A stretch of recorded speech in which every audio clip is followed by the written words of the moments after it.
Hey everybody, and welcome to Jim's Kitsch Kitchen! We're gonna be making something fun from the circus!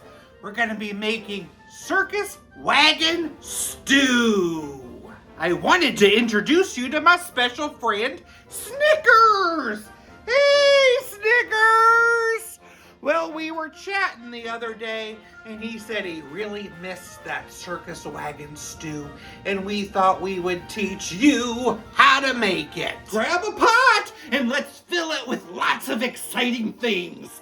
Start by browning a pound of beef with a chopped onion and a couple tablespoons of garlic, some sliced smoked sausage, a few chopped potatoes. I use the gold.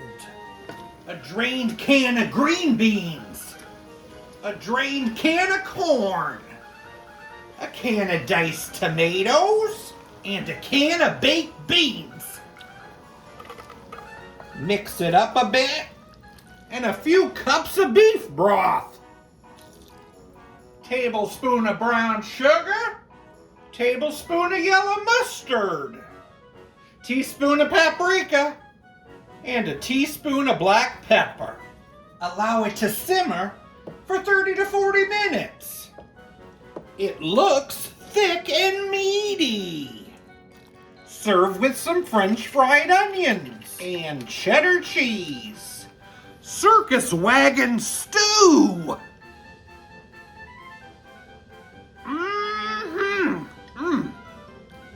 Great meld of flavors. Love that smokiness. This is the stew for you. I'm giving it an 8 out of 10. I wanted to get the job as the head clown, but those are some big shoes to fill.